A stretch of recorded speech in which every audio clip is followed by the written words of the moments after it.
నమస్తే, welcome to Sri paper news. ముందుగా headlines. Godavari Penna అనుసంధాన పథకంపై ముఖ్యమంత్రి చంద్రబాబు నాయుడు సమీక్ష.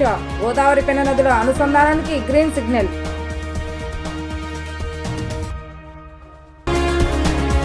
హీరో అల్లు అర్జున్ వ్యవహారంపై స్పందించిన డిప్యూటీ సీఎం పవన్ కళ్యాణ్. గోటితో పోయే దాన్ని గొడ్డలి వరకు తెచ్చారనేది నా అభిప్రాయమని వ్యాఖ్య.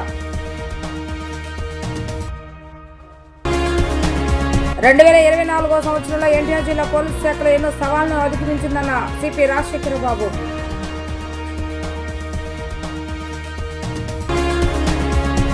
దుర్భిక్ష జిల్లాలకు జలదానం చేసేందుకు ఉద్దేశించిన గోదావరి పెన్నా నదుల అనుసంధానానికి ముఖ్యమంత్రి చంద్రబాబు నాయుడు గ్రీన్ సిగ్నల్ ఇచ్చారు.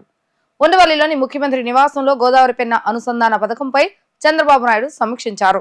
ఈ ప్రాజెక్టును 3 నెలల్లో ప్రారంభించి 3 ఏళ్లలో యుద్ధ ప్రాతిపదికన పూర్తి చేయాలని చంద్రబాబు నాయుడు నిర్దేశించారు.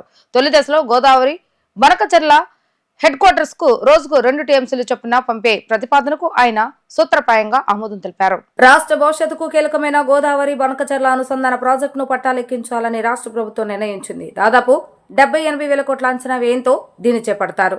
3 నెలల్లో టెండర్లు పిలవాలని నిర్ణయించారు. ముఖ్యమంత్రి చంద్రబాబు నాయుడు నిన్న ఈ ప్రాజెక్టుపై జలవనరుల శాఖ, ఆర్థిక శాఖ ఉన్నతాధికారులతో కీలక చర్చలు జరిపారు. వ్యాపస్కు రూపొందించిన 6 ప్రత్యామ్నాయాలపై ఇందులో చర్చ జరిగింది. తాజాగా ఢిల్లీ పర్యటనలో ముఖ్యమంత్రి చంద్రబాబు నాయుడు ఈ భారీ ప్రాజెక్టుపై కేంద్ర పెద్దలతో మాట్లాడారు.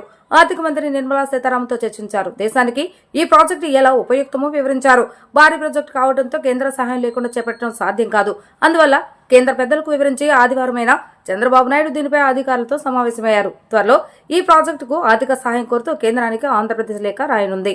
అన్ని అనుమతులు పొంది త్వరగా టెండర్లు పిలవాలని అధికారులను సీఎం ఆదేశించారు. ఈ ప్రాజెక్టును 3 దశలో చేపట్టనున్నారు. తొలుత పోలవరం నుంచి కృష్ణానదికి గోదావరి వరద జలాల మళ్లింపు, తర్వాత దశలో గొల్లపల్లి జలాశయం నిర్మించి అక్కడికి నీళ్లు తరలించి అందులో నింపి, తదుపరి దశలో గొల్లపల్లి నుంచి బనకచెర్ల రెగ్యులేటర్ కు నీళ్లు మళ్లిస్తారు. దీని ద్వారా గరిష్టంగా 345 టీఎంసీలు వినియోగించుకునే ఆస్కారం ఉందని అంచనా. ఆంధ్రప్రదేశ్ కు జలహారతి పేరుతో ఈ బృహత్కర పథకాన్ని చేపట్టాలని ప్రాథమికంగా యోచిస్తున్నారు. రాయలసీమ జిల్లాలతో పాటు కరువు ప్రాంతాలుగా ఉన్న నెల్లూరు, ప్రకాశం జిల్లాలకు దీనివల్ల ప్రయోజనం ఉంటుంది. గోడితో పోయే దానిని గొడ్డలి వరకు తెచ్చుకున్నారనేది తన అభిప్రాయమని డిప్యూటీ సీఎం పవన్ కళ్యాణ్ అన్నారు. రేవంత్ రెడ్డి చాలా గొప్ప నాయకుడని, కింది నుంచి ఎదిగారన్నారు. వైసీపీ విధానాల తరహాలో అక్కడ వ్యవహరించలేదని ఆయన తెలిపారు. హీరో అల్లు అర్జున్ వ్యవహారంపై AP deputy CM Pawan Kalyan స్పందిస్తూ సంచలన వ్యాఖ్యలు చేశారు. మీడియాతో నిర్వహించిన చిట్ చాట్ లో పవన్ కళ్యాణ్ మాట్లాడుతూ తెలంగాణలో బెనిఫిట్ షోలు, టికెట్ల ధర పెంపునకు అవకాశం ఇచ్చారన్నారు. ప్రజలు సినిమా హీరోల పట్ల ప్రేమ, ఆదరణ చూపుతారన్నారు. హీరో వస్తున్నారంటే అభిమానులు ఎగబడతారన్నారు. అర్జున్ విషయంలో ముందు వెనక ఏం జరిగిందో తనకు తెలియదన్నారు. కళాకారులకు ఒక పొగడత, అవార్డు అనేది వెలకట్లేమన్నారు. మేము సినిమా థియేటర్లకు వెళ్లటం ఎప్పుడో మానేశాం. ఇటువంటి ఘటనలో పోలీసులను నేను ఎందుకు తప్పు పట్టాను అంటే వారు ముందు భద్రత గురించి ఆలోచన చేస్తారు. విజయనగరంలో నన్ను కూడా ముందు వద్దని చెప్పారు. చిరంజీవి ముసుగు వేసుకుని ఒకరే థియేటర్కు వెళ్లేవారు. నేను కూడా అలా వెళ్లిన సందర్భాలు ఉన్నాయి. ఈ విషయంలో స్టాఫ్ అర్జున్ కు ముందు చెప్పి ఉండాల్సింది. ఆయన వెళ్లి కూర్చున్నాక ఘటన గురించి చెప్పి తీసుకువెళ్లాల్సింది. చట్టం అందరికీ సమానం. అర్జున్ కు చెప్పి ఉన్నా ఒక్కోసారి ఆ అరుపుల్లో అతనికి వినిపించలేదేమో. అల్లు అర్జున్ తరపున బాధితులు ఇళ్లకు ఎవరో ఒకరు వెళ్లి ఉంటే బాగుండేది. అప్పుడు రచ్చవ్వకుండా ఉండేది. ఈ ఘటనలో రేవతి చనిపోవటం నన్ను కలిసివేసింది. గోటితో పోయేదానిని గొడ్డలి వరకు తెచ్చుకున్నారన్నదే నా అభిప్రాయం. ఇంతమంది మేము అండగా ఉన్నాము అని ముందే చెప్పి ఉండాల్సింది. అభివాదం చేయకపోతే ఆ నటుడిపై ప్రజల్లో వేరే భావన ఉంటుంది. పొగరు, బలుపు అని అందరూ రచ్చపెడతారు. ఈ ఘటనలో నా వల్ల చనిపోయారనే వేదన అర్జున్లో ఉంటుంది. వెళ్లి ఆ బిడ్డ కోసం మేమున్నాము అనే భరోసా ఇవ్వాలి. సినిమా అంటే టీం, అందరం భాగస్వామ్యంగా ఉండాలి. ఇక్కడ అల్లు అర్జున్ ఒక్కడనే దోషిగా మార్చారు. ఇది కరెక్ట్ కాదని నా అభిప్రాయమని పవన్ అన్నారు. That's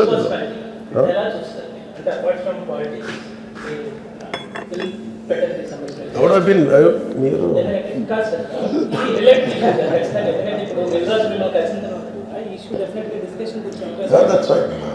I don't want to stop anything. హీరోని అరెస్ట్ చేయడం, జైల్లో పంపించడం, ఇవన్నీ ఎట్లా చూస్తున్నారు మీరు? దీనికి సజెషన్ ఏమైనా చేస్తారు? గోటితో పోయేదాన్ని గొడవలు చేయడం very simple. Telangana CM Revanth Reddy గారు, he came the hard way. A very tough leader, and he's doing good.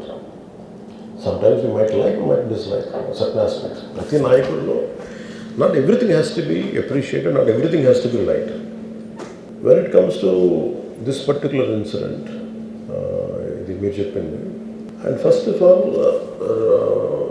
Telangana CM Ravindra Reddy garu, they were never not unlike previous regime. YCP రెజిమ్లో లేరు ఇక్కడ అక్కడ. YCP regime without reason they picked up a fight. They didn't allow you. ఇప్పుడు నేను ఒక్కొక్క ticket నేను మొన్న కనుక్కున్నాను. వాళ్ళు అడిగిన ప్రైజెస్ ఏం ఇస్తామంటే ఊళ్ళో curiosity ask I said how much was the same ticket అన్నారు. Sir your the 75 rupees ticket which the కూడా సెల్ నా మీకు వచ్చేటప్పటికి అది ఇక్కడ 50 రూపాయలు మీకు 5 రూపాయలు సార్, ఇక్కడ 75 రూపాయలు ఏదో 10 రూపాయలు మ్యాక్సిమం. అంటే నా ఫుట్ఫాల్ ఎక్కువ ఉండేది కానీ 5, 10కి 25కి అన్నారు. అసలు Telangana government is not like that. పాపం చనిపోయినప్పుడు నిజం దొరకదు. It's quite painful. సినిమా కుటుంబం ఒక సినిమా చూడటానికి వచ్చి ప్రాణాలు కోల్పోవడం అనేది ఒక చక్కని సాయంకాలం. They want to go back to the home. ఇంటికి వెళ్ళి దే వాంట్ ఓవర్ డిన్నర్ వాళ్ళు ఇంట్లో కూర్చొని ఆ ఎక్స్పీరియన్స్ షేర్ చేసుకోవటం. అలాంటి ఈవినింగ్ ఇటువంటి ఒక కుటుంబంలో చాలా బాధాకరం. దీనికి ఏమి చేసి ఉండాల్సిందంటే గోటుతో పోయేది గొడ్డలతో అంటే ఆ ముందే నెక్స్ట్ డే వాళ్ళ ఇంటికి వెళ్ళిపోయి హీరోకి కూడా తెలియక్కర్లా, అల్లు అర్జున్ గారు కూడా తెలియక్కర్లా, ఇంకా ఎవరన్నా వెళ్ళి ప్రొడక్షన్ ప్రొడ్యూసర్స్ వెళ్ళి మీ బాధలో మేము ఉన్నామని చెప్పుకోవాల్సి. Let it be director, let it be producers, ఆ ఎంటైర్ ఫిల్మ్ యూనిట్ వెళ్ళి చెప్పుకుంటుంటే ఫస్ట్ అది రప్చర్ అవ్వకుండా ఉండేది. మేబీ అది చేశారు లేదు నాకు తెలియదు. But this what I feel. నాకు తెలియదు చేశారా అది అలా కాదు. మనం అలా కాదు. అలా దీన్ని చిన్నగా చేయకూడదు. ఒకసారి ఏమైపోతుంటే మనం తిట్లు తినాలి ఒకసారి. ఇలాంటి సిచ్యువేషన్లో నేను it's not that I had never faced it. I also had faced it. చనిపోలేదు కానీ నలిగిపోతుంటాను. నేనే చాలాసార్లు జర్నలిస్ట్ నలిపి నేను పక్కన నవ్వుతాను. ఒకసారి పోలీసులు నలిగిపోతాను, నన్ను గార్డ్ చేయడానికి వచ్చిన పోలీసు అధికారులు నలిగిపోతాం అంటే నేను పక్కన నవ్వుతాను ఒకసారి. అంటే అది ఇన్స్టింక్ట్ రియాక్షన్ మనకు ఉన్నాను. ఒకసారి నేను వస్తున్నానని చెప్పి తీగలకి ఏదో మన పోస్టులు కడతాం చచ్చిపోతారు. So what my concern is నేను వెళ్ళి వాళ్ళ ఇంటికి వెళ్ళి పరామర్శించాను. అది లోపించింది. అది ప్రొడ్యూసర్స్ కానీ డైరెక్టర్గా కానీ ఎవరైతే ఇట్ కుడ్ బి సమ్మెకి ఒకసారి ఆ మూమెంట్ని ఎందుకు చెప్పకపోవడం ఉండొచ్చు హీరోకి, దట్స్ ఫైన్. కానీ ఇంతమంది మనుషులు మేము వచ్చి ఇంత కన్సర్న్తో ఉన్నాం, we feel sorry for that. అది చెప్పుండి ఉంటే బాగుండేది. అది నాకు అనిపించిన అబ్జర్వేషన్. రెండు, అడిక్వేట్ అరేంజ్మెంట్ చేసుకుని ఉండాల్సింది. ఆ తర్వాత at least third day he should have visited. కానీ భయం ఏముంటుంది, ఇబ్బంది ఏముంటుందో చెప్తాను. చాలా బరువు మనసుకి. మన వల్ల చనిపోయారంటే ఒక బరువు ఉంటుంది. అది ఆ ఒక్క బరువుని ఎవరన్నా వెళ్ళి హ్యాండిల్ చేసి దానికి ఒకసారి ఏమవుతుంది 10 మంది వెళ్ళాలి. Maybe they should have taken Allu Arjun. వెళ్ళి కూర్చొని మాట్లాడి తప్పు జరిగిపోయింది, మా ప్రమేయం లేకుండా తప్పు జరిగిపోయింది, వీఆర్ సారీ, మా సాలిడారిటీ చూపిస్తున్నాం. వెళ్ళి ఆ బిడ్డ కోసం వెళ్ళి మహంకాళం గుడిలో ప్రార్థనలు చేస్తున్నారు. There are many ways to say that I'm sorry. Though నా తప్పు లేదు, కానీ నేనున్న పరిస్థితులు నా ద్వారా జరిగింది కాబట్టి ఇది వాళ్ళ టీం చేసి ఉండాల్సింది. The producers and also because మీరు బ్లేమింగ్ వన్ యాక్ట్, ఒక హీరోని బ్లేమ్ చేయడం రైట్ కాదు. ఇది ఒక సినిమాని ఒక టీమ్గా తీసినప్పుడు సమస్యను కూడా టీమ్గానే తీసుకోవాలి. కానీ ఇక్కడ సమస్య ఏం చేశారంటే మొత్తం హీరో మీద పెట్టేశారు అండ్ ఒంటరి వ్యక్తిని చేశారు. అది నాకు కరెక్ట్ అనిపించలేదు. 2024 సంవత్సరంలో ఎన్టీఆర్ జిల్లా పోలీస్ శాఖ ఎన్నో సవాళ్లను అధిగమించిందని, పోలీస్ శాఖ పనితీరు ఎంతో అద్భుతంగా ఉందని ఎన్టీఆర్ జిల్లా పోలీస్ కమిషనర్ రాజశేఖర్ బాబు చెప్పారు. గత ఏడాది పోల్చుకుంటే ఈ ఏడాది క్రైమ్ రేటు బాగా తగ్గిందని ఆయన పేర్కొన్నారు. పోలీస్ కమాండ్ కంట్రోల్ లో ఏర్పాటు చేసిన విలేకరుల సమావేశంలో కమిషనర్ రాజశేఖర్ బాబు మాట్లాడుతూ ప్రజలకు సేవ చేయడంలో పోలీస్ శాఖ నిష్పక్షపాతంగా సేవలు అందించిందని, అనేక సంస్కరణలు తీసుకొచ్చాము, ఇంకా చాలా గమ్యాలను చేరుకోవాల్సి ఉందన్నారు. దసరా భవానీ దీక్షతో పాటు వరదల సమయంలో పోలీస్ శాఖ ఎంతో అద్భుతంగా పనిచేస్తుందని చెప్పారు. ట్రాఫిక్ సమస్యలకు పరిష్కారాలను చూపిస్తూ అనేక సంస్కరణలతో విజయాలు సాధిస్తున్నామని పేర్కొన్నారు. సైబర్ సిటిజన్ యాప్ ద్వారా అవగాహన కల్పిస్తూ ముందుకు వెళ్లడం జరుగుతుందని చెప్పారు. ఎన్టీఆర్ జిల్లా పోలీస్ సిబ్బందికి అందరికి కూడా నా ధన్యవాదాలు తెలియజేస్తూ, ఎందుకంటే పోలీస్ అనేది సమాజంలో ఒక ముఖ్యమైన పాత్ర పోషించాలి. ప్రజలకి సేవలు అందించట్లో నిష్పక్షపాతంగా నిర్భయంగా సేవలు అందించాల్సిన అవసరం ఉంది. ఆ సందర్భంగా పోలీస్ శాఖ 2024 సంవత్సరం ఎన్నో విజయాలు సాధించడం, అదేవిధంగా డిపార్ట్మెంట్ పరంగా ఎంతో ఉన్నతికి చేరుకోవడం చాలా సంతోషం. నేను వచ్చి కూడా దాదాపు 5 నెలలు అయింది. 5 నెలల్లో చాలా సంస్కరణలు పోలీస్ శాఖలు తీసుకొచ్చాం. ఏ కార్యక్రమాల్లో పోలీస్ శాఖ ఇంప్రూవ్ అయింది, అదేవిధంగా ఇన్నోవేట్ అయింది అనేది చూపించడానికి ఒక చిన్న స్లైడ్. ఇన్ఫ్రాస్ట్రక్చర్ మేము 2024 సంవత్సరానికి చాలా బాగా ఇంప్రూవ్ చేసుకోగలిగాం. ముఖ్యంగా ఈ కమాండ్ కంట్రోల్ సెంటర్ కావచ్చు, మీరు చూడవచ్చు. ఈ కమాండ్ కంట్రోల్ సెంటర్ అంత మునుపు అంత ఉపయుక్తకరంగా ఉండేది కాదు. ఈరోజు ప్రతి యాక్టివిటీ, పోలీస్ శాఖలో జరుగుతున్న ప్రతి యాక్టివిటీ కమాండ్ కంట్రోల్ సెంటర్ నుంచి మేము టేకప్ చేస్తున్నాం. వెదర్ ఇట్ బి డ్రోన్స్ కావచ్చు, లేదంటే కెమెరాస్ కావచ్చు, అలా మీకు చెప్తాను నేను. సో ప్రతిది కూడా ఈ కమాండ్ కంట్రోల్ రూమ్ నుంచి సమీక్ష అనేది ప్రతిది కూడా జరుగుతూ ఉంది. అంతేకాకుండా ఇన్ఫ్రాస్ట్రక్చర్ పరంగా మనము చాలా బెల్ హెల్లర్స్ తీసుకున్నాము, అదేవిధంగా చాలా రోప్స్ తీసుకున్నాము. తర్వాత చాలా ప్లేసెస్లో టెక్నాలజీ పరంగా డ్రోన్స్ తీసుకున్నాము. ఇన్ఫ్రాస్ట్రక్చర్ స్ట్రెంథన్ చేయడంలో 2024 ఎన్టీఆర్ పోలీస్ కమిషనరేట్ గుర్తుండేటట్టు మనం ఇన్ఫ్రాస్ట్రక్చర్ని మనం స్ట్రెంథన్ చేసుకోగలిగాం. దసరాలో చాలా ఈసారి ముఖ్యంగా ట్రాఫిక్లో చాలా అద్భుతమైన విజయాలు సాధించాం. చాలా ప్రశంసలు కూడా వచ్చాయి. ఎందుకంటే ప్రతి సంవత్సరం కూడా ట్రాఫిక్ విపరీతంగా ఆపేసేవాళ్ళు, దిగ్బంధనం చేసేవాళ్ళు, సామాన్య ప్రజానీకం కూడా సరిగ్గా మూవ్ చేయకుండా మూవ్మెంట్ లేని పరిస్థితి ఉండేది. ఆల్మోస్ట్ 10 రోజులు కూడా ఈ ఫెస్టివల్ ఎప్పుడైపోతుందా అన్న అంత విసుగు ప్రజలకు వచ్చేది. ఈసారి దానికి విభిన్నంగా ఈసారి మేము డైనమిక్ ట్రాఫిక్ మేనేజ్మెంట్ సిస్టమ్ అస్త్రం అనే ఒక అప్లికేషన్ మీకు చూపిస్తాను. అస్త్రం అనే అప్లికేషన్ ఉపయోగించుకొని చాలా డైనమిక్గా ట్రాఫిక్ మేనేజ్మెంట్ చేశాము. దాని గురించి చాలా మంచి పేరు, దసరాలో చాలా మంచి పేరు వచ్చింది. అదేవిధంగా విఐపి మూమెంట్ని కూడా చాలా వరకు కట్టడి చేశాము. అంత మునుపు చూస్తే ఖచ్చితంగా మీకు చాలా ఇంప్రూవ్మెంట్, దసరాలో చాలా ఇంప్రూవ్మెంట్ కనిపించింది. ఒక మొబైల్ అప్లికేషన్, విఐపి పాసెస్ గురించి ఒక మొబైల్ అప్లికేషన్ తయారు చేయడం కావచ్చు, చాలా భారీ ఎత్తున రికార్డెడ్ వాయిస్, తర్వాత బెల్ హెల్లర్స్ ద్వారా క్రౌడ్ కంట్రోల్లో వినూత్నంగా మనము చేసాము. సో దాని గురించి మనకు చాలా చక్కగా దసరా ఉత్సవాలు మిగతా జిల్లాల నుంచి వచ్చిన అధికారులు కూడా దసరా ఉత్సవాలు కావచ్చు, భవానీ దీక్షలు కావచ్చు, మన దగ్గర నుంచి చాలా నేర్చుకొని వెళ్ళడం జరిగింది. ప్రతి జిల్లాలో కూడా మనం ఏమైతే ఇంటర్వెన్షన్స్ చేసామో, ఏ ఇన్నోవేషన్స్ ఉన్నాయో అవి మిగతా జిల్లాలు కూడా ఈరోజు మనం చూసి వారు కొన్ని పద్ధతులు నేర్చుకోవడం జరిగింది. సో నెక్స్ట్ దసరా ఇంకా విభిన్నంగా ఇంకా బాగా చేస్తామని చెప్పేసి నేను హామీ ఇస్తున్నాను. ఈ భవానీ దీక్షల్లో హోల్డింగ్ ఏరియాస్లో చాలా మార్పులు తీసుకొచ్చాము. పాత దసరా ఉత్సవాల్లో జరిగిన చిన్న చిన్న షార్ట్ ఫాల్స్ దృష్టిలో ఉంచుకొని చాలా చక్కటి హోల్డింగ్ ఏరియాస్ ఏర్పరచడం, అదేవిధంగా రోడ్ మీద కూడా కొంత బ్యారికేడ్స్, రిమూవబుల్ బ్యారికేడ్స్ ఏర్పాటు చేయడం. అసలు ఈసారి భవానీ దీక్షలు జరిగినట్టే లేకుండా ప్రజలకు ఎవరు కూడా అసలు భవానీ దీక్షలు జరిగాయా అనే అనుమానం వచ్చేలాగా ఈసారి చాలా అద్భుతంగా పోలీస్ శాఖ, ముఖ్యంగా ఎన్టీఆర్ జిల్లా పోలీస్ కమిషనరేట్లు అందరూ కూడా కష్టపడి భవానీ దీక్ష విరమణ అనేది చాలా చక్కగా చేశారు. ఆటోనగర్ లో మౌలిక వసతులు కల్పించేందుకు ప్రభుత్వం కృషి చేస్తుందని ఎంపీ కేశవ శివనాథ్ అన్నారు. అమరావతి రాజధాని వేగంగా రూపుదిద్దుకుంటున్న క్రమంలో రవాణా రంగం మరింత పెరిగే అవకాశం ఉన్నందున ట్రాఫిక్ సమస్యలు తలెత్తకుండా చర్యలు తీసుకుంటామని అన్నారు.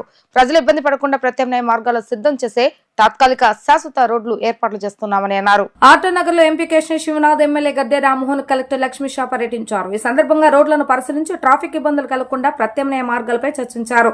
అనంతరం ఎంపీ కేశవ శివనాథ్ మాట్లాడుతూ మెట్రో, ఏలూరు రోడ్డు ఫ్లైఓవర్ పనుల వల్ల ట్రాఫిక్ ఇబ్బంది లేకుండా చూస్తామన్నారు.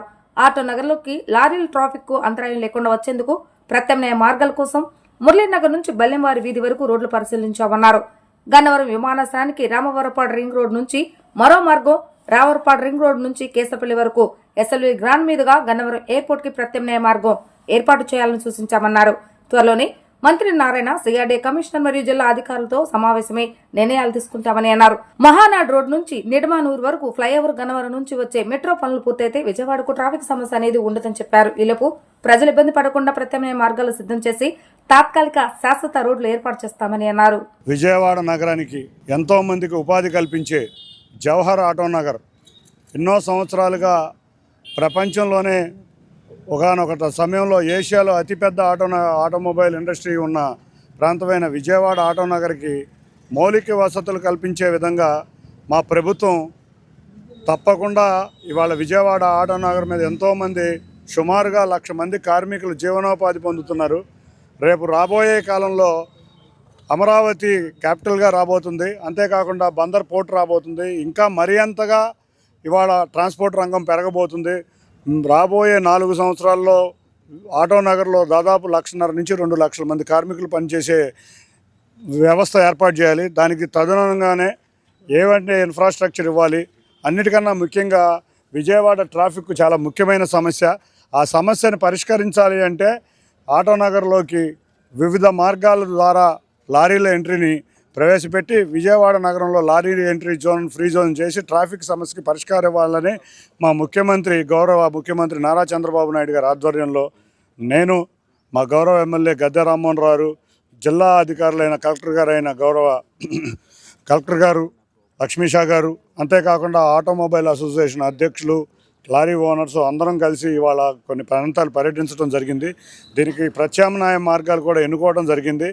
ఆ ప్రత్యామ్నాయ మార్గాలు కలెక్టర్ గారి ఆధ్వర్యంలో, సిఆర్డీఏ గారి కమిషనర్ గారి ఆధ్వర్యంలో గౌరవ మంత్రి నారాయణ గారి దృష్టికి, అంతేకాకుండా ముఖ్యమంత్రి గారి దృష్టికి తీసుకువెళ్ళి, ఎందుకంటే రేపు రాబోయే కాలంలో గన్నవరం నుంచి మెట్రో రాబోతుంది. అంతేకాకుండా మెడికల్ కాలేజీ నుంచి నెడమానూరు వరకు 6.3 కిలోమీటర్స్ ఫ్లైఓవర్ రాబోతుంది. వీటిలన్నిటికీ ట్రాఫిక్ సమస్యలు చాలా ఇబ్బందిగా ఉండబోతున్నాయి. దీంతోపాటు లారీలకు కూడా ఎంట్రీ ఇప్పుడు చాలా దుర్భరంగా ఉంది. ఇప్పుడు అవి కూడా మొదలైతే లారీ ఎంట్రీయే ఇబ్బంది అవుతుంది. కాబట్టి తాత్కాలికంగా కొన్ని రోడ్లు పర్మనెంట్గా తాత్కాలిక సొల్యూషన్ ఇమ్మని గౌరవ కలెక్టర్ గారిని కోరడం జరిగింది. వారు వెంటనే స్పందించి 8 గంటల సమయం తీసుకున్న వెంటనే మార్నింగ్కే ఇక్కడికి రావడం జరిగింది. ముందుగా డిస్ట్రిక్ట్ అడ్మినిస్ట్రేషన్ వారికి ధన్యవాదాలు. అంతేకాకుండా గౌరవ శాసనసభ్యులు ఎప్పుడూ కూడా ఈ రోడ్లన్నీ వారికి ఆధ్వర్యంలోనే బాగు చేశాం. గద్దె రామ్మోహన్ రావు ఆధ్వర్యంలోనే తప్పకుండా ఈ చుట్టుపక్కల ఉన్న ప్రసాద్ గారు, గద్దె రామ్మోహన్ రావు, నేను, కలెక్టర్ గారు, సిఆర్డీఏ కమిషనర్ గారు, గౌరవ మంత్రి నారాయణ గారు కూర్చొని త్వరలో శాశ్వత పరిష్కారం ఇస్తామని తెలియజేసుకోవడం జరిగింది. రాష్ట్ర ప్రభుత్వ నూతన ప్రధాన కార్యదర్శిగా కె విజయానంద్ నియమితులయ్యారు. 1992 ఐఎస్ బ్యాచ్ కు చెందిన ఆయన్ను సిఎస్ గా నియమిస్తూ ఆదివారం రాత్రి ప్రభుత్వ ఉత్తర్వులు విడుదలయ్యాయి. విజయానంద్ ప్రస్తుతం ఇంధన శాఖ ప్రత్యేక ప్రధాన కార్యదర్శిగా బాధ్యతలు నిర్వహిస్తున్నారు. ప్రస్తుత సిఎస్ నీరబ్ కుమార్ ప్రసాద్ మంగళవారం పదవి విరమణ చేయనున్నారు.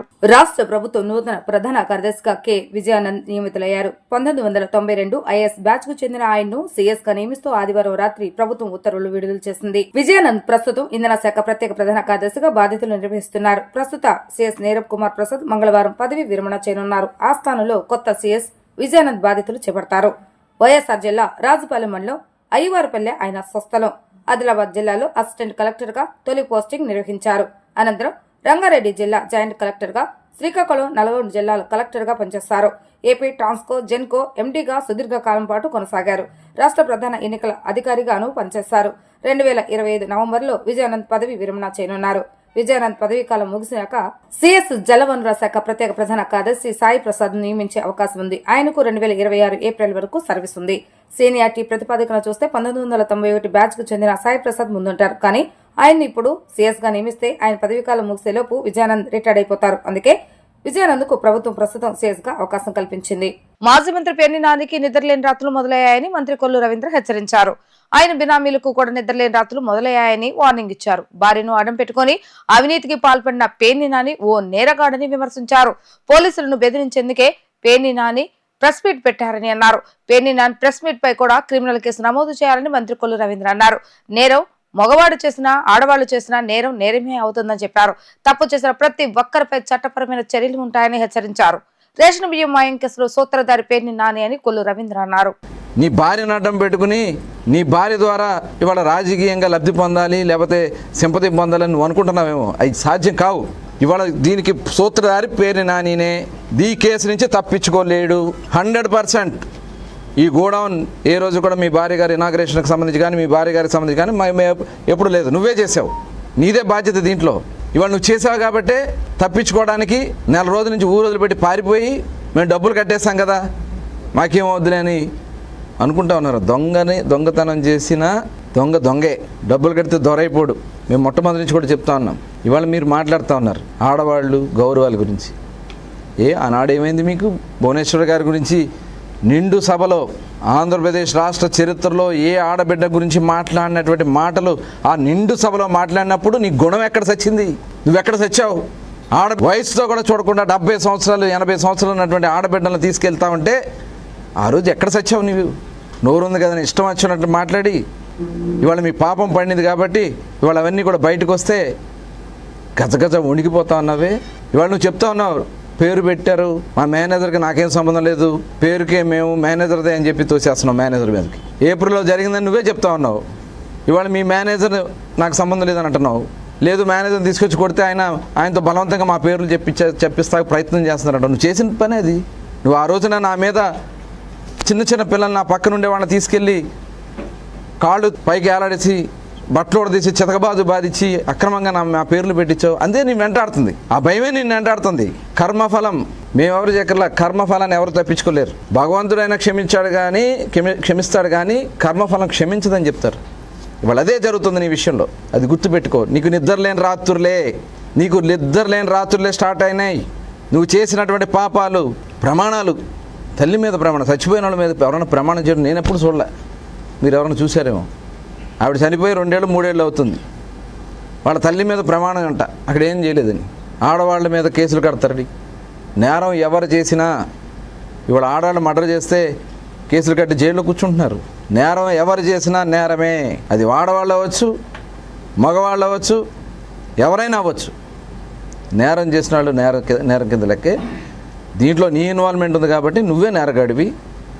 అది గుర్తుపెట్టుకో. పేరు నాని గారు పిచ్చి ప్రేలాపనలు మాట్లాడి మేమేదో కక్ష సాధింపు చేయాలంటే మేము గవర్నమెంట్లోకి వచ్చిన ఫస్ట్ రోజే నువ్వు జైల్లో ఉండేవాడు. ఇది గుర్తుపెట్టుకో. అసెంబ్లీ సాక్షిగా భువనేశ్వరి బ్రాహ్మణులను వైసీపీ నాయకులు ఇష్టానుసారంగా మాట్లాడినప్పుడు మంత్రిగా ఉన్న నానికి తప్పుగా అనిపించలేదా అని టీడీపీ నేత బుద్ధా వెంకన్న ప్రశ్నించారు. మహిళల గురించి ఇలా మాట్లాడుతున్నారంటూ పేర్ని నాని నీతులు చెప్పడం విడ్డూరంగా ఉందన్నారు. ఎవరిని కించపరిచే ఉద్దేశం చంద్రబాబు నాయుడుకు ఉండదన్నారు. చట్టం తన పని తాను చేసుకుపోతుందని చెప్పిన నాని ఇప్పుడు అదే జరుగుతుందని తెలుసుకోవాలన్నారు. వంశీ, కొడాలి నానిలను తాను శంకర్ జాతి కుక్కలని గతంలో తాను తిడితే పేర్ని నాని తన మీద కేసు పెట్టాడని గుర్తు చేశారు. చంద్రబాబు నాయుడు, లోకేష్ పవన్లపై సినిమా తీయటానికి వర్మ, పేర్ని నాని కలిసి చర్చ జరపడం వాస్తవం కాదా అంటూ ప్రశ్నించారు. కట్టుకున్న భార్యను ఈ కేసులో నాని ఇరికించారని, భార్య మీద నిజంగా ప్రేమే ఉంటే గోడన్ తన పేరు మీద పెట్టుకున్నట్లేవాడేనని అన్నారు. కానీ పేరు నాని అసెంబ్లీ సాక్షిగా రాజకీయాలకి సంబంధం లేనటువంటి భువనేశ్వర్ గారిని, అలాగే బ్రాహ్మణి గారిని నీ వైసీపీ కుక్కలు అసెంబ్లీలో మొరుగుతుంటే నువ్వు ఆ రోజు చూస్తూ ఎందుకు ఊరుకున్నావు? ఆ రోజు ఊరుకున్నా ఈ రోజైనా నువ్వు ప్రెస్ మీట్లో ఆ రోజు అసెంబ్లీలో భువనేశ్వరి గారిని అలాగ అనడం మాది కరెక్ట్ కాదు అని నువ్వు చెంపలు ఎందుకు వేసుకోవట్లా? సరే, భువనేశ్వరి గారిని బ్రాహ్మణి గారిని అన్నారు మా నాయకుల్ని అన్యాయంగా అని. యువగలం పాదయాత్రలో నేను శంకర జాతి కుక్కలు వంశీ, కొడాలని వీళ్ళని ఎట్టి పరిస్థితుల్లో వదిలే ప్రసక్తే లేదు అని నేను అన్నా. అంటే వాడినంటే నీకు రోసం ఎందుకు పొడుచుకొచ్చింది? నేనేనా ఊరికే అన్నానా? ఇదిగోండి నా మీద పెట్టినటువంటి కేసు తాలూకా అతను లెటర్ ప్యాడ్ మీద, ఎవరో పేరు నాని లెటర్ ప్యాడ్ మీద నా మీద పెట్టినటువంటి కేసు. వాళ్ళంటే ఇతనికి ఎందుకు రోషం పొడుచుకొచ్చింది? పేరు నానిని మేము సూటిగా అడుగుతున్నా.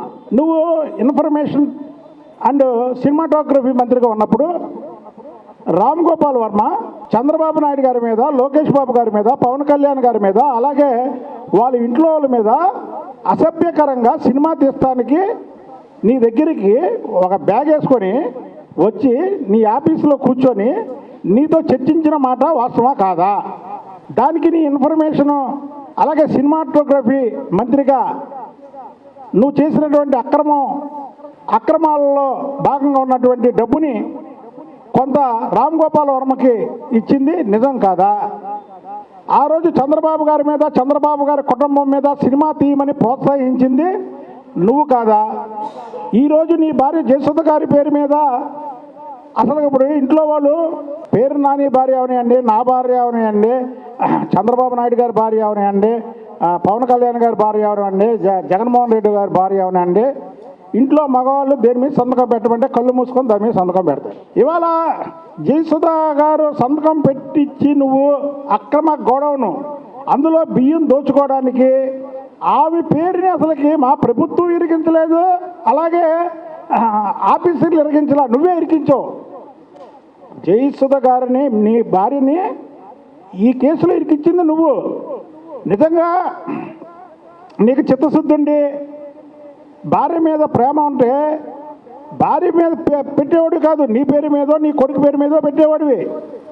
భార్య పేరు మీద పెట్టి ఇలాంటి అవినీతులు ఇలాంటి దొంగతనాలు చేస్తే ఒకవేళ ఏదన్నా అయితే ఆమె మెడకు చుట్టుకుంటుంది, కానీ నా మెడకు చుట్టుకోదని నువ్వు జయసుధ గారి పేరు పెట్టావు. నువ్వు ఇది మంచి తెలివితేటలతో పెట్టినటువంటి పేరు. 38వ జాతీయ క్రీడలు ఉత్తరాఖండ్ లో జరుగుతాయని ఆంధ్రప్రదేశ్ ఒలింపిక్ అసోసియేషన్ అధ్యక్షుడు పురుషోత్తం తెలిపారు. 35 క్రీడల్లో పోటీలు జరగనున్నాయని, వాటిలో 27 క్రీడల్లో రాష్ట్రం నుంచి 170 మంది క్రీడాకారులు పాల్గొంటారని తెలిపారు. ఏపీ ఒలింపిక్స్ అసోసియేషన్ ఈ క్రీడలను ఉత్తరాఖండ్ ప్రభుత్వంతో కలిసి నిర్వహిస్తున్నామన్నారు.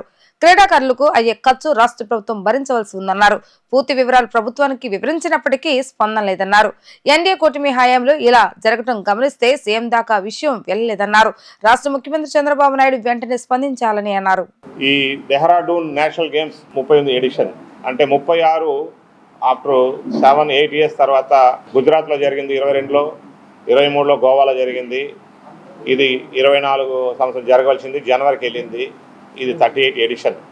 దీంట్లో 35 గేమ్లు ఉన్నాయి. 35 గేమ్లలో డిసిప్లైన్స్, అది టీమ్ ఈవెంట్లు కావచ్చు, ఇండివిజువల్ గేమ్స్ అయినా కావచ్చు. టోటల్గా 35. ఈ 35లో 11 సిటీలు ఉత్తరాఖండ్లో డిఫరెంట్ సిటీస్లో జరుగుతుంది. జనవరి 28 స్టార్ట్ అవుతుంది. ఆ రోజు ప్రైమ్ మినిస్టర్ ఓపెనింగ్ సెరమనీ ఉంది, అది డెహ్రాడూన్ మెయిన్ స్టేడియంలో జరుగుతుంది. క్లోజింగ్ సెరమనీ 2025 ఫిబ్రవరి 14న క్లోజింగ్ సెరమనీ హల్ద్వానీ అనే సిటీస్లో క్లోజింగ్ సెరమనీ జరుగుతుంది. టోటల్ 18 రోజులు. ఈ 18 రోజుల పోటీల్లో ఆంధ్రప్రదేశ్కు 21 గేమ్లు సెలెక్ట్ అయింది. Team events plus individual like swimming, boxing, judo, taekwondo, wrestling, ఇలాంటి ఇండివిజువల్ గేమ్స్, షూటింగు, టైకోండో. ఇది కాకుండా మనకు టీమ్ ఈవెంట్స్లో Andhra Pradesh men and women beach volleyball select అయింది, క్వాలిఫై అయింది అది. అలాగే ఖోఖో క్వాలిఫై అయింది టీమ్ ఈవెంట్లో. హ్యాండ్బాల్, బీచ్ హ్యాండ్బాల్ క్వాలిఫై అయింది. టీమ్ ఈవెంట్స్లో ఇవే అయినాయి, మిగతా అన్ని ఇండివిజువల్ గేమ్సే. దాదాపు 170-175 మంది ప్లేయర్స్ క్వాలిఫై అయ్యారు. దీంట్లో అఫీషియల్స్కి ఒక 45 నుంచి 50 మంది అఫీషియల్స్ ఉంటారు, అంటే టీమ్ మేనేజర్స్ కానీ టీమ్ కోచెస్ కానీ. ఈ మొత్తము జరపవలసింది ఇండియన్ ఒలింపిక్ అసోసియేషన్ బైలాస్ ప్రకారము జీటీసీసీ గేమ్స్ టెక్నికల్ కండక్ట్ కమిటీ అనే ఒక కమిటీ ఉంటుంది. ఆ కమిటీ పూర్తిగా ఎంట్రీస్ నుంచి ఓపెనింగ్ సెరమనీ, క్లోజింగ్ సెరమనీ మొత్తం కలిసి ఉత్తరాఖండ్ ప్రభుత్వంతో కలిసి చేసే కార్యక్రమం ఇది. కాబట్టి మొత్తం రైడ్స్ అంతా ఆంధ్రప్రదేశ్ ఒలింపిక్ అసోసియేషన్ మా బాధ్యత. ఈ బాధ్యత మొత్తం ఒలింపిక్ అసోసియేషన్ చేయాలి. ప్రభుత్వానికి ఎక్కడ కానీ సంబంధం లేదు. ప్రభుత్వానికి ఎక్కడ కానీ లెటర్స్ రావు. ఇండియన్ ఒలింపిక్ అసోసియేషన్ నుంచి కానీ జీటీసీసీ నుంచి కానీ లెటర్స్ రావు. మొత్తం మాకు వస్తుంది, మేం జరపాలి, మాకు సహాయం చేయాలి. స్పోర్ట్స్ అథారిటీ వాళ్ళు ఏ విధంగా ఫైనాన్షియల్గా రేపు జరగబోయే క్రీడలకు మేము ఆడుకునే వస్తువులేంటి, మా యూనిఫామ్స్ ఎలా ఉండాలి, దాని ఖరీదు ఎంత, ఇక్కడి నుంచి వెళ్ళి రావడానికి 3 టైర్ ఏసీ 2 టైర్ ఏసీ అఫీషియల్స్కు ప్లస్ ప్లేయర్లకి వాళ్ళ ట్రైన్ ఛార్జెస్, కొంతమందికి ఫ్లైట్ ఛార్జెస్, ఇవన్నీ కూడా ఆనవాయితీగా ప్రభుత్వం భరిస్తుంది. కానీ గతంలో కూడా 2022లో ప్రభుత్వం భరించలేదు, మమ్మల్ని మోసగించింది. మీరు అందరూ నోవాటెల్ హోటల్లో చూశారు, గుర్తుంటుంది, చాలామంది సీనియర్ మిత్రులు ఉన్నారు. అప్పుడు అలా చేసింది, గోవాలో కూడా అలా చేసింది. అవి కూడా మేము ఫైనాన్స్గా కోర్టులో కేసులు ఉన్నాయి. ఈరోజు ఇంత పెద్ద బడ్జెట్తో మేము బడ్జెట్ లెటర్లు ఇచ్చాము. ప్రతి ఇన్ఫర్మేషను గౌరవనీయులు సీఎం గారికి వెళ్ళింది, వాళ్ళ సెక్రటరీకి, స్పోర్ట్స్ మినిస్టర్కి, శాప్ చైర్మన్కు, వీసీఎండికి బడ్జెట్ ప్రపోజల్స్ పంపించాము. అక్కడి నుంచి మాకు రిప్లై లేదు. మా పరిస్థితి ఈరోజు ఎలా ఉందంటే మేము ఎవరితోనూ చెప్పుకోలేము. ఎందుకో తెలీదు, స్పోర్ట్స్ అథారిటీ ముందుకు రాలేదు. వార్తలు ముగించే ముందు హెడ్లైన్స్ మరొకసారి. గోదావరి పెన్నా అనుసంధాన పథకంపై ముఖ్యమంత్రి చంద్రబాబు నాయుడు సమీక్ష. గోదావరి పెన్నా నదుల అనుసంధానానికి గ్రీన్ సిగ్నల్.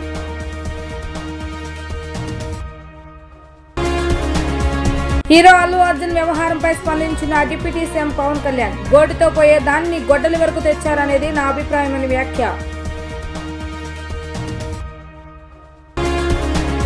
2024వ సంవత్సరంలో ఎన్టీఆర్ జిల్లా పోలీసు శాఖలో ఎన్నో సవాళ్లను అధిగమించిందన్న సిపి రాజశేఖర బాబు.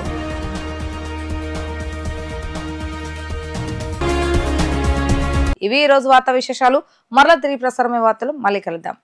అంతవరకు సెలవు. నమస్కారం.